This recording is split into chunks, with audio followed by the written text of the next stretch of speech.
There's a lot of things we read through Scripture. We can read through a lot of things that don't exist anymore.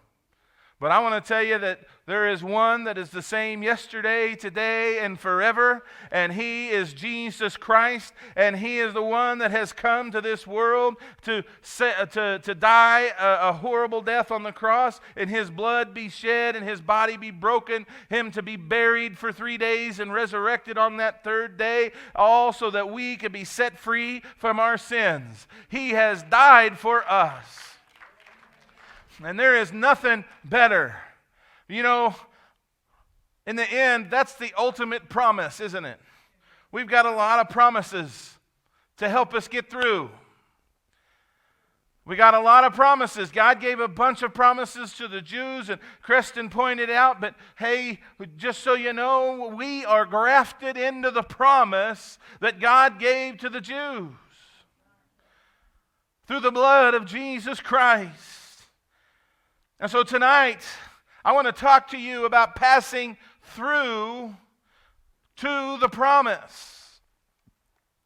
Now, I'm not talking about acquiring the land of Israel, but I am going to I'm going to talk about that tonight. But for us, we're not moving to Israel. Well, somebody might. I'm actually in the process of planning a trip to Israel, and I got some information on that, and we'll let you know about it, more of it here real soon. But I want to go visit, but my ultimate destination is not to move to Israel. My ultimate destination is to move into the fullness of the presence of Jesus Christ. I don't even fully understand what that means. We talked about the new Jerusalem coming down out of heaven. And we get some description of what that looks like. Somebody was talking on the radio the other day, and they said, I can't imagine how big the clam has to be to make a pearl so big for that one gate. And there's 12 of them. Oh, that's one. And the way that you make a pearl is that they get a piece of sand in their mouth, and they're irritated, and it makes that pearl. So those poor clams are going to be irritated for God. I think some of us need to get irritated for God so we can shine just a little bit more, don't you think? Praise God, there's a sermon in there somewhere.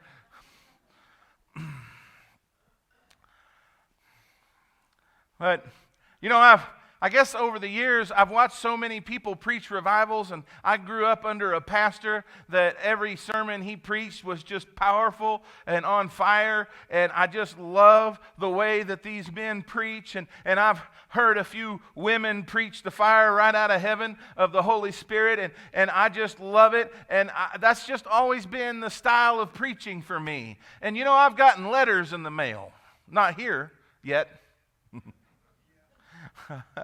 I've only been here 4 months, so I don't think it took me 6 months to get my first letter when I moved to Arizona. But I've gotten letters in the mail telling me, Pastor, you can't preach like that.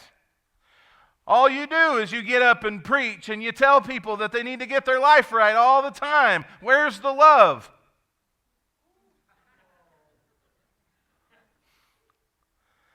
I thought I read, God so loved the world that He gave His only begotten Son, that whosoever believeth in Him should not perish, but have everlasting life.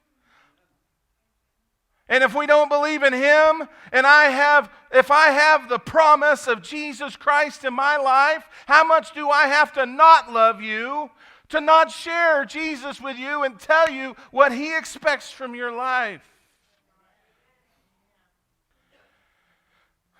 Oh, there's been some good messages preached over the past few days. But I'm going to go back in time to share some stuff that goes way back to almost the beginning. But we're going to start out in Joshua. He's really my main focus for tonight, whatever it is. I want to talk to you about passing through to the promise. In Joshua chapter 1, it says this. Verse 1 through 9, I'm reading out of the ESV. It says, After the death of Moses, the servant of the Lord said to Joshua, the son of Nun, Moses' assistant, Moses, my servant, is dead. Now therefore, arise, go over this Jordan, you and all this people, into the land that I am giving to them, to the people of Israel. Every place that the sole of your foot will tread upon, I have given to you, just as I promised to Moses. From the wilderness and this Lebanon, as far as the great river, the river Euphrates, all the land of the Hittites to the great sea, toward the going down of the sun, shall be your territory. No man shall be able to stand before you all the days of your life. Just as I was with Moses, so I will be with you. I will not leave you or forsake you. Be strong and courageous, for you shall cause this people to inherit the land that I swore to their fathers to give them. Only be strong and very courageous, being careful to do according to all the law that Moses, my servant, commanded you. Do not turn from it to the right hand or to the left, that you may have good success wherever you go. The book of the law shall not depart from your mouth, but you shall meditate on it day and night, so that you may be careful to do according to all that is written in it. I'm going to stop there for just a second before I go on. I want you to understand something before I preach the rest of the message. Jesus is the fulfillment of the law. And we do not fall under the law of Moses any longer. We fall under the Spirit of God and the law of who Jesus is. And Jesus still expects righteousness from our lives. I think we talked about that a few times this week. There are still expectations that God has for us whenever He sets us free from sin, for our lives to be transformed and changed and lived according to His will and His purpose. And those things we still need to meditate on day and night. All right? So I'm going to jump back in here. It says, back in second part of verse 8, For then you will make your way prosperous, and then you will have good success. Have I not commanded you? Be strong and courageous. Do not be frightened. And do not be dismayed, for the Lord your God is with you wherever you go. Be strong and courageous. Do not be frightened, and do not be dismayed, for the Lord your God is with you wherever you may go. Now, I don't know how you define love, but I'm going to tell you that I know one of the ways I know that my wife loves me is because she's still here. Next month we celebrate 22 years of marriage, and that's really awesome that I didn't run her off in the first year or the second or the others after. She loves me enough. She loves me a lot. I know that because she has had to put up with me for all of that time. But God loves us so much that He is always with us. And I want you to know, I want you to say that God will not forsake me. Say that. God will not forsake me. The problem is we forget God. We forsake God. We forget the promise that He has promised us, and we get so focused on everything else that we totally forget about God. And then when things are going wrong, when we don't understand what's happening, we turn and we blame God and say, "Where were you?"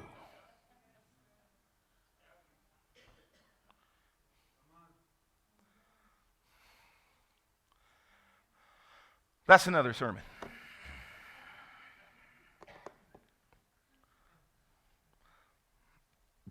Unless the Lord tarries us at the altar tonight until midnight, we're going to try. I'm going to stay right there because I'm not going any further. You can fill in the blank. During this revival, the Lord gave me a few words about pushing through for victory. First thing was to not give up before the promise happened. God's given a promise, and we go so far and we give up. If you remember the other night, I got up and I mentioned about Jericho, which is what happens after the crossing of the Jordan River, which happens after 40 years in the wilderness, which happens after the miracles of being freed from Egypt, which I'm going to actually talk about a little bit here in just a moment. But Jericho happens after this, what we're going to be really discussing tonight. But imagine if they stopped on day 6. Imagine if they would have stopped on trip number 6 around. What if they would have went 7 times around and not shouted and blown the trumpets? They would have just stopped short of the promise. But they went through. They had learned some lessons over the years. They learned from their parents' mistakes. How many of y'all wish that your kids would learn from your mistakes? That's been my prayer for a long time. But then when you have grandkids, well, you pray the mother's curse. Isn't that what you call it, the mother's curse? You pray on your kids that they get somebody that's just as rowdy as they were. My wife prayed that over our daughter Destiny, and if she's watching, bless your heart. Our oldest granddaughter, Sophia, she is 9, right? 8, 9.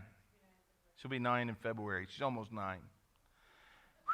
That little girl is her mother through and through, and she deserves every bit of it. But I'll tell you one thing. Today, Destiny sent us a message. I don't know if you got the message for sure or not, but she sent me a message and said, we were at the store today, and you know what? Sophia, that's my granddaughter, ran up to some kids and started telling them about Jesus. Amen.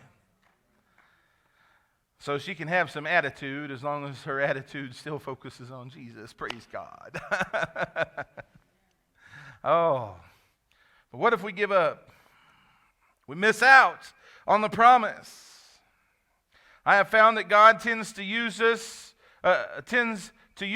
what we might think as silly things to accomplish great and awesome works. Hey, go dip yourself in the river 7 times, and then when you come up, you'll be healed. Let me spit in some mud and stick it in your eye.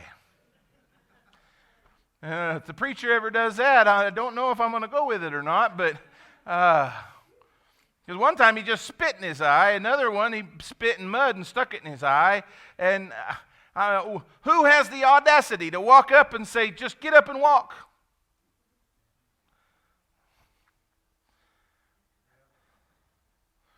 One of my favorite sermons. I couldn't preach it tonight because Preston preached part of it already, but one of my favorite sermons is talking about Lazarus coming out of the grave. It's one of the funniest stories in the Bible to me. I find that story absolutely hilarious. And you're like, well, that's kind of weird, because one, in the King James, it says he stinketh. And for me, that's funny. I don't know. But the real kicker for me is that Jesus is 4 days out, gets word that his friend's about to die, and what's Jesus do? Kicks back in the easy chair. It doesn't say he goes anywhere. He doesn't do anything. He just kicks back and relaxes. Yeah, we'll get there. Sometimes we're in a real hurry for Jesus to do what Jesus is going to do. But isn't there a song? We got our what is she? Our sister-in-law now? Yeah, that's right. She sings that even when he's 4 days late, he's right on time. 4 days late, but he's right on time. Because Jesus is always on time. Even when we don't think he's on time, he's always on time. But tonight I want to talk to you about 3 things that the Lord has laid on my heart. The first one is kind of long. The second one, I'm already warned my deacons. They're going to come up here and we're going to do something. And they're really nervous, I know, because you never know what a pastor's going to do. My pastor used his associate pastor one time and had him lay on the ground and put his foot on his neck. I'm not doing that, okay? I'm just letting you know. I didn't bring my sword to chop any heads off or anything tonight, so we're good. But I think it's going to be a powerful moment. And I think tonight that when we get to the end of this, I know you say, well, we've been at the altar a bunch of times this week. One more time. One more time. I think that one more time we're going to push through. We're going to see what God's going to do. And I'm believing that even though God has done some great work this week, that tonight is going to be something a little bit different. It's going to be a little more special for those of us that have pushed through and are here now. But I'll talk to you about these three things. Number one, when we're pushing through to God's promise, when the Israelites were pushing through to God's promise, there's a time when we have to begin realizing God's promise. There is a time when we truly realize God's promise that we have to begin stepping into God's promise. And then finally, we have to cross over to God's promise. Now, I don't know if you know much about the story of Jericho, or not Jericho, crossing the Jordan River. There's a whole lot of crossing rivers in the Bible. But I want to go a little bit further back than Joshua for just a moment. Genesis chapter 12, verse 1 through 7, it says this. Now, the Lord said to Abram, go from your country and your kindred and your father's house to the land that I will show you, and I will make of you a great nation. And I will bless you and make your name great so that you will be a blessing. I will bless those who bless you, and him who dishonors you I will curse. King James says, those who curse you I will curse. And in you all the families of the earth shall be blessed. Woo! Well, that's a pretty good promise. But there's more. Well, how's that go? Wait, there's more. So Abram went as the Lord had told him, and Lot went with him. Abram was 75 years old. How many of y'all in here are 75 or older? Just raise your hand. It's okay. We're not going to ask your exact age. All right, some of y'all was like a little nervous about answering that question. What's he going to ask me to do? Oh. He was 75 years old when he departed from Haran. And Abram took Sarai his wife, and Lot his brother's son, and all their possessions that they had gathered, and the people that they had acquired in Haran, and they set out to go to the land of Canaan. When they came to the land of Canaan, Abram passed through the land to the place at Shechem, to the oak of Moreh. At that time, the Canaanites were in the land. Then the Lord appeared to Abram and said,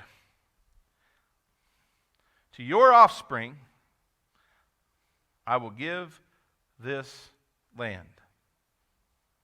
So there he built an altar to the Lord who had appeared to him. There's some promises in here. All of the world would be blessed through Abram. Then they go to Canaan, and the Lord, as he goes through, he says, I will give your offspring this land.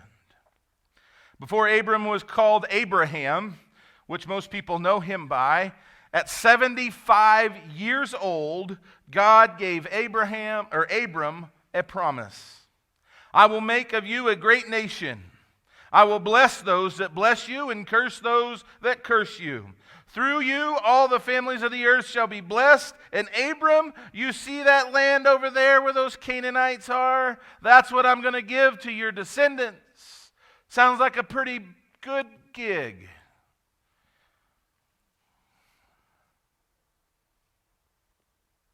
The problem was that Abram would only receive part of the promise of God. But he would not realize the fullness of that promise in his own lifetime. You see, over 400 years from the time of Abram would go by,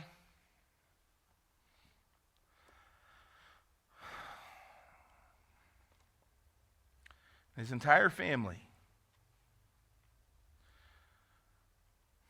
would go to a place where they would start out to receive help and shelter, free food, good jobs, a nice place to stay, everything they need to make it through a famine. But time clicks by, and the Pharaoh rises into power and has forgotten the promises that were given to the family. They're stuck. They're stuck in Egypt. They got plenty of food, but they're slaves. They went from taking care of things for themselves and enjoying some prosperity and having what they needed to being slaves with taskmasters with whips on their back. Folks, I just want to warn us in a real quick jaunt over here that if we're not real careful, taking too much that's just free, that's not from God, before too long we'll be slaves. 400 years have gone by. These slaves that all they have to hold on to, they don't have anything written. There's no law. All they know is that a long time ago, a promise was given by God in heaven, the one whose name could not be spoken. A promise was given that one day that they would walk into a promised land.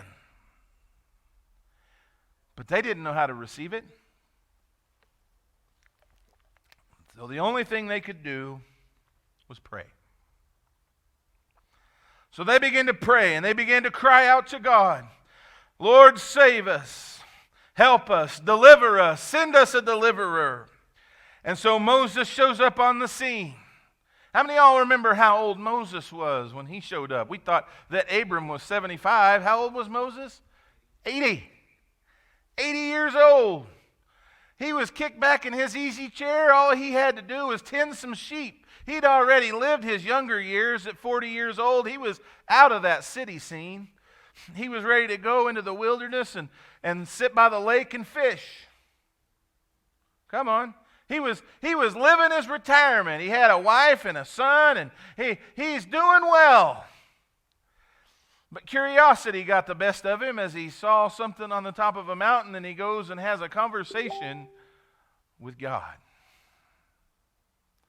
And at 80 years old, God says, Moses, I'm going to send you to set my people free. Of course, Moses, first thing he does, as any retired person would, I've done my bit. Lord, why don't you send somebody else? I don't even know how to talk very well. You know, almost every person I have ever asked to serve in leadership has said, I don't know what I'm doing. Pick somebody else.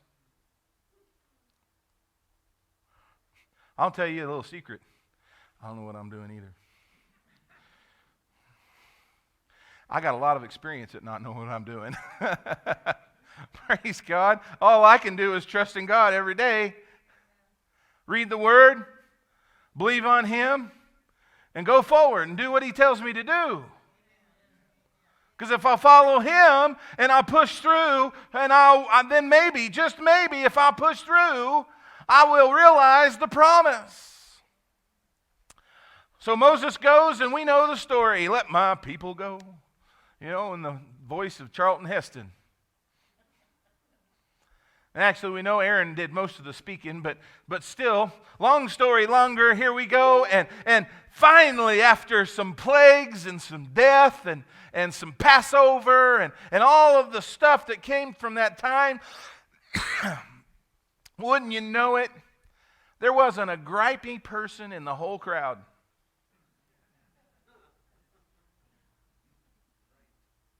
You ever notice that whenever you're trying to get from here to there, that all the people that say they want to get from here to there complain about the whole trip?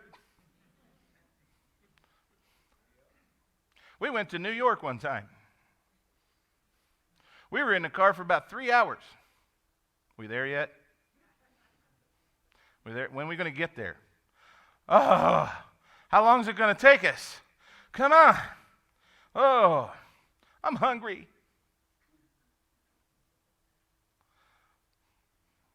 I know none of us in this place would be like that at all. Not one of us, not for a second. But these Hebrews, these Israelites, these tribes of people, they finally get to escape. They've been under this. They get what they have been praying for. They get to be delivered, and they get to see an awesome miracle, and they get to walk across the Red Sea on dry ground as the water's on both sides. I saw a little comic one day. It said there's always one in the crowd, and there was a guy in the back fishing off of the side of the water wall, and how many of y'all are doing that right there? Hey, hold on a second, there's a big one.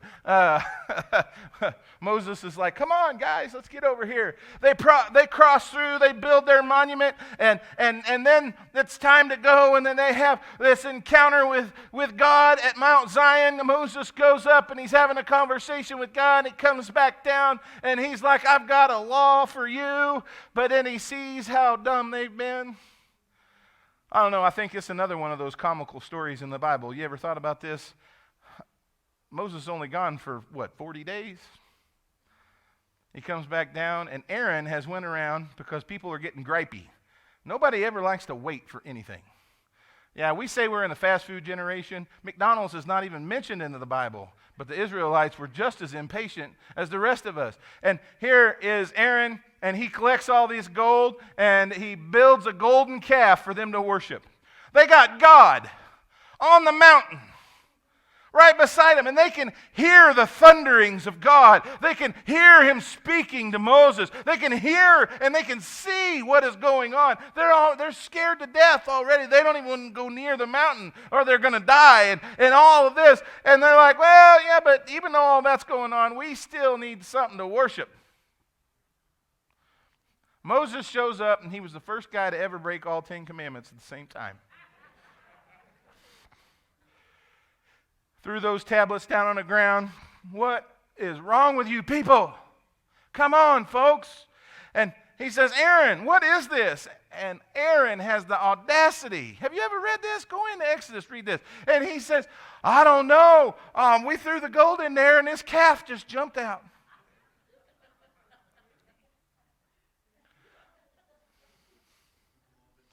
I don't know. I met a few people that tell stories like that, in my life. But all they do is they start griping and they complain and they're moaning and they're groaning and they don't want to go and receive the promise, but, all the way they're like, oh, let's go back to Egypt. Let's go back to Egypt. Let's go back to Egypt. Let's go back and get what we had. Let's go back and get what we had. Don't you remember? Those programs were good. Well, they had the best food. Oh, I know, we had some stripes on our back. I know all we had to do was make bricks and all this. We didn't have no air conditioning. We didn't have no heat in the winter. But it was better. Oh, we remember the good old days.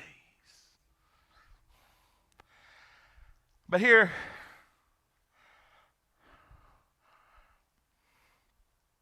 God says to Moses, okay, it's about time. I gave Abraham a promise. It's time for you to cross over and go get it. So Moses gathers up some spies. I don't know why they've never made this out of a real good TV program, because it just would be very entertaining. God gives Moses instruction to lead them into the promised land, but the mumblers and complainers are still not sure what to do. They send 12 men to spy out the land, and here comes the report. 12 men come back with great news. Oh my, we ain't ever seen nothing like this. Egypt got nothing on Canaan.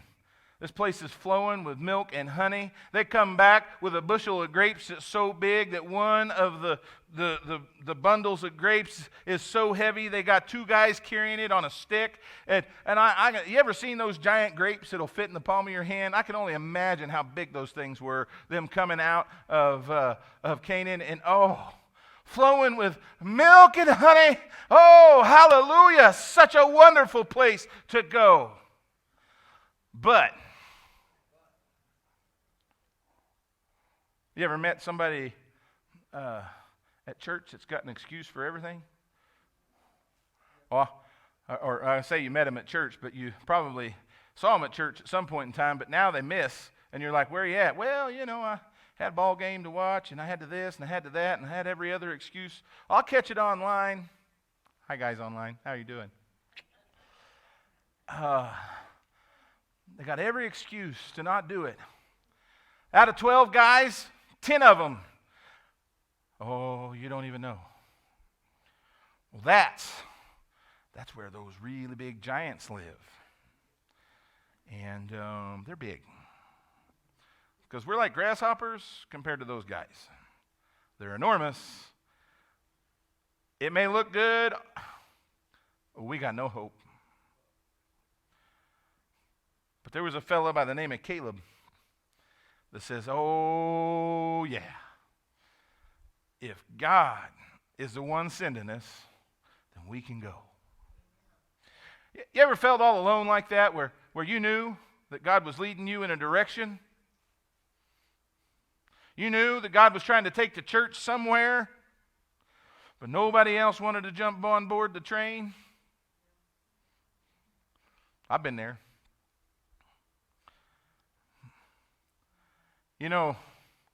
They say that 20% of the people do 80% of the work, and that's a sad number in the church. It should be the other way around. The only people in the church that don't need to be doing anything are the visitors that we've just got in, and real quick like we should be plugging them into something that they should be doing, whether it's saying hi to somebody at the door or helping park cars. I don't know.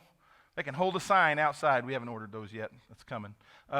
Welcome to Bethel. We can get some flashing lights out front and have somebody.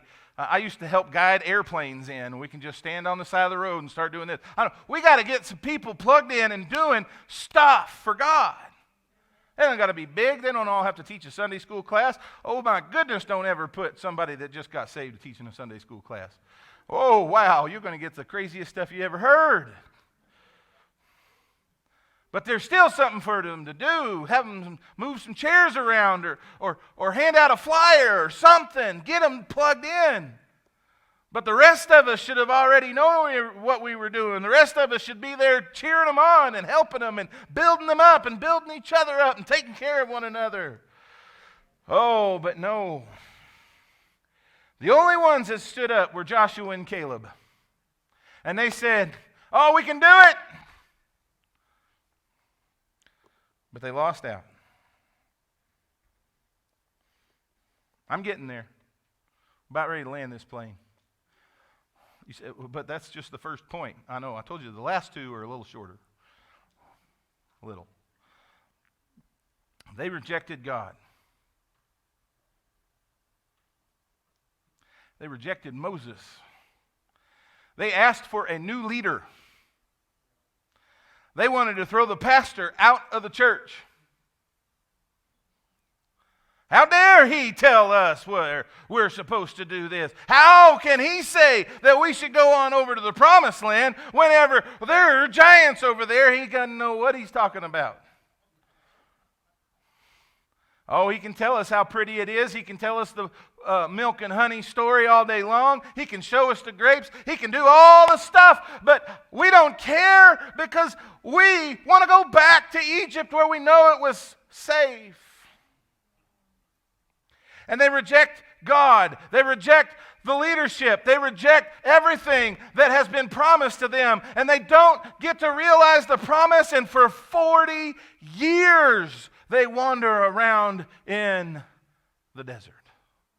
You ever looked up? I didn't get a map out, but you ever looked up to see where they wandered around? Somebody, all they needed was Google Maps.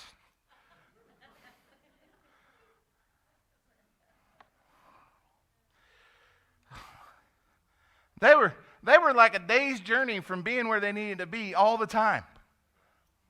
You ever seen somebody so lost that they're just right on the edge of what they need to do, and just take that next step of faith, push right on into the promised land, but they just get right there and they're like, no, I don't think that's where I'm supposed to go.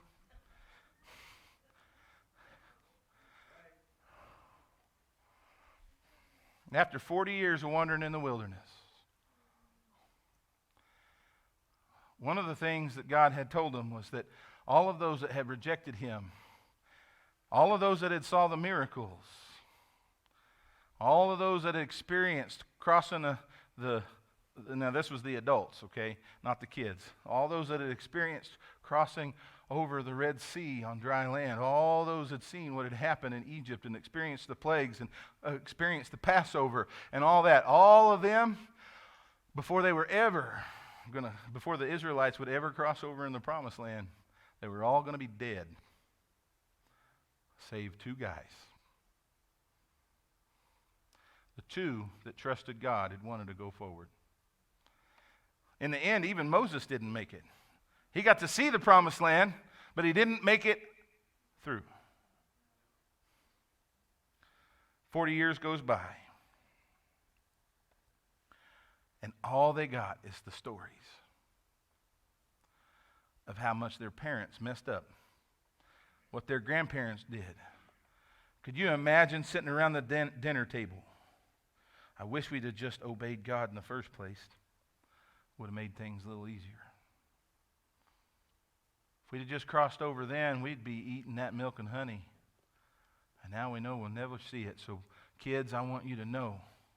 Kids, there's a promise for you.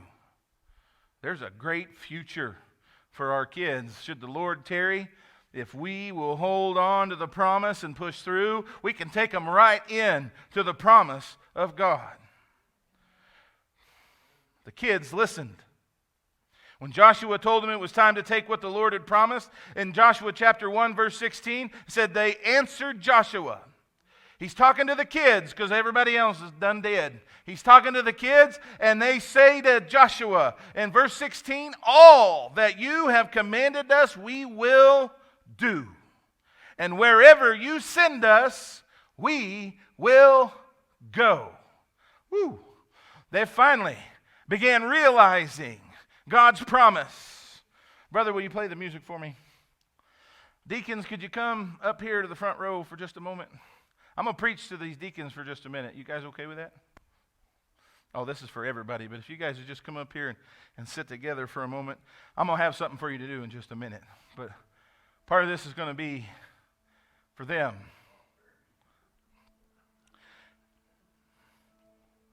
And no one in here is shooting to be a deacon. But if you've ever felt called by God to be in leadership, I want you to listen to this for just a moment. You don't have to stand up yet. I just want you to be ready. So if you guys want to sit down, you can.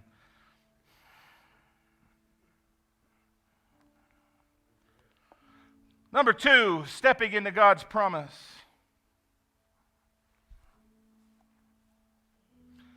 God had given a word to Joshua to give to the people. And then the officers went through the camp, the leaders went through the camp and began to tell everybody.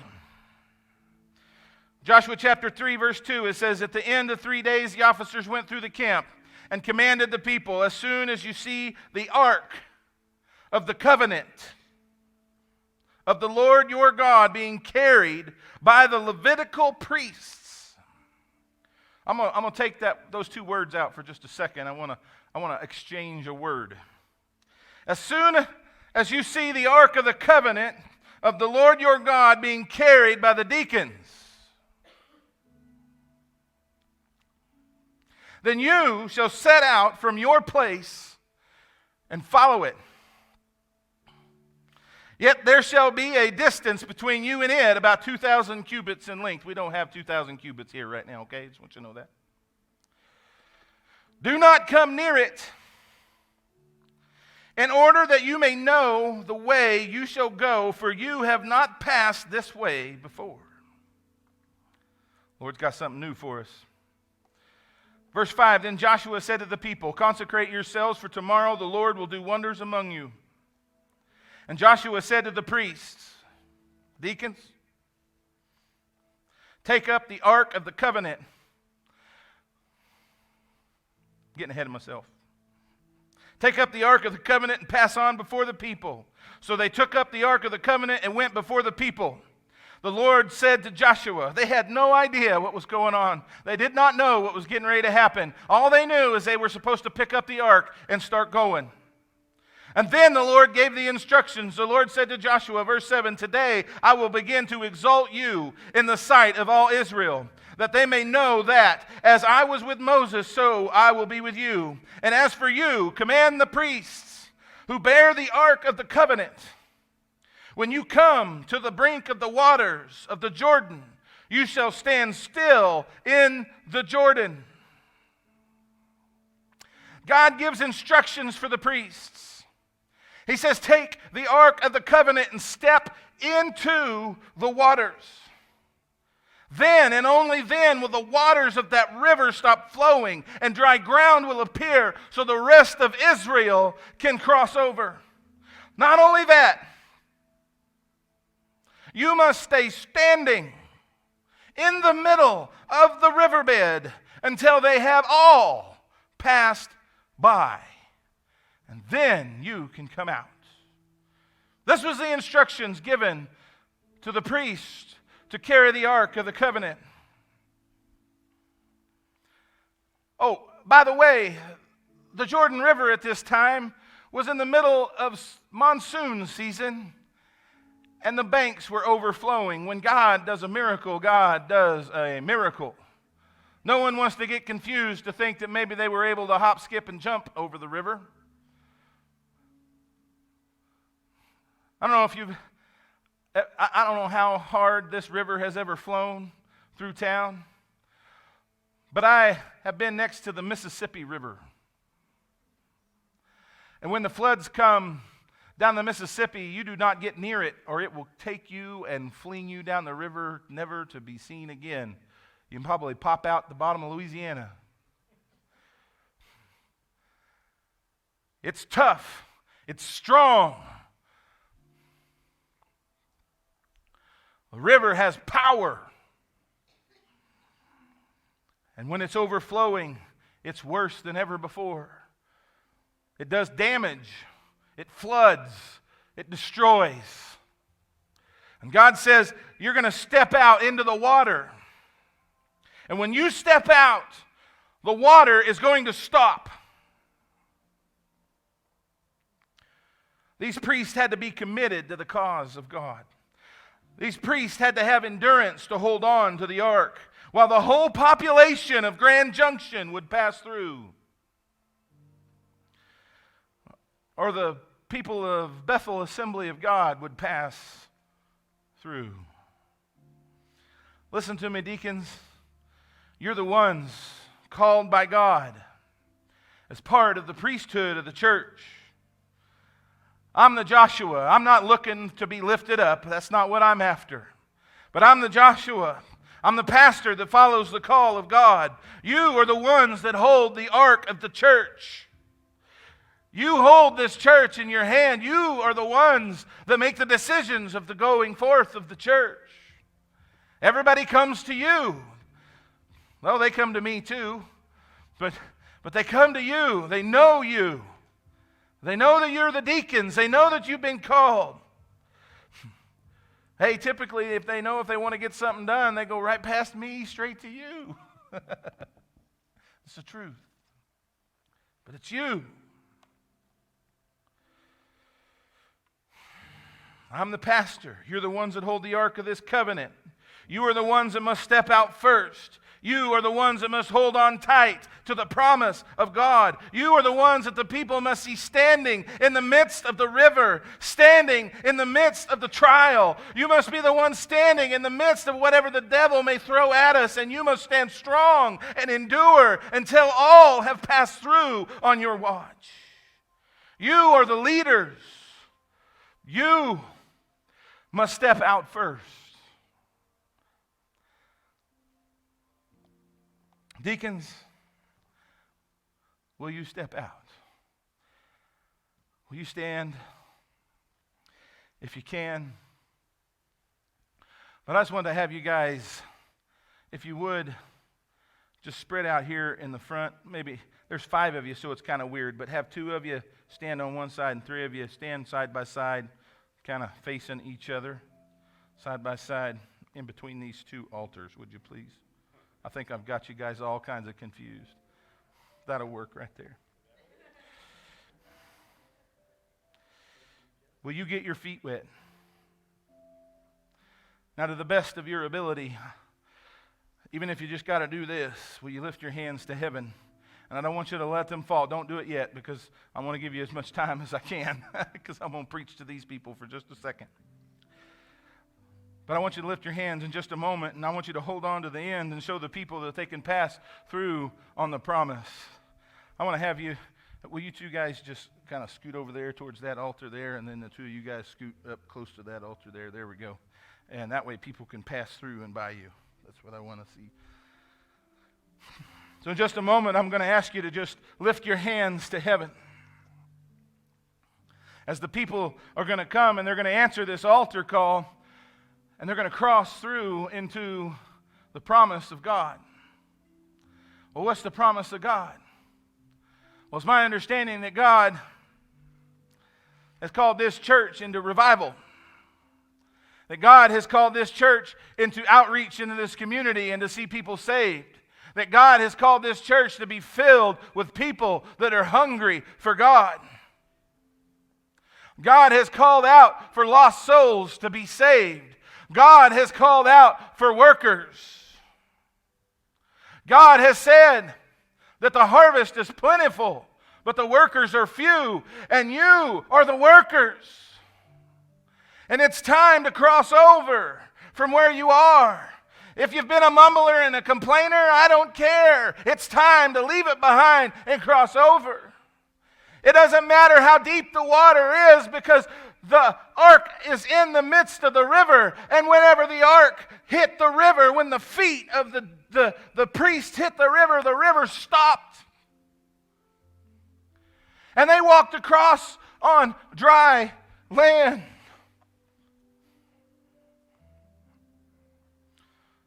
Joshua 3:17 says, "Now the priest bearing the ark of the covenant of the Lord stood firmly on dry ground in the midst of the Jordan, and all Israel was passing over on dry ground until all the nation finished passing over the Jordan." The priest stepped into the water and the river was shut off. They were on dry ground. It was held back, and the people began to be that which flooded the river. They began to cross over into the promised land of God. There would be battles ahead. There would be trials. There would be struggles. There would be times they would fail. There would be times they would be lifted up. But in these moments, they were pushing through to receive the promise. Do you trust in the promise of God tonight? I said, do you trust in the promise of God tonight? It's time to cross over the Jordan. Deacons, will you begin to lift your hands and just begin to pray? If you guys will scoot up just a little, what I want to do, this is the altar call. I want all of you guys to come to the middle here that is willing. You don't have to, but I read it said all. And I want you to just come up here. I want you to pass through the midst of this, where these guys have their hands lifted, where these priests have their hands lifted, and they're going to begin to pray for you. And I'm going to begin to pray for you. And we're just going to see what God is going to do. And I want you to come and just go to this side and to that side and begin to surround this altar. And I want you to pass through whatever you need from God, whatever promise it is that you need from God, whatever it is that we are expecting from God. We are expecting the Holy Spirit to fall in this place. We are expecting God to fill this place. We are expecting God to fill this place with people that are lost. We're expecting God to lift us up and to build us up to be His workers in the church. We're expecting God to do a mighty work. We're expecting God to heal us. We're expecting God for miracles. And if you're here tonight and you came expecting God, I want you to begin to just come. Come.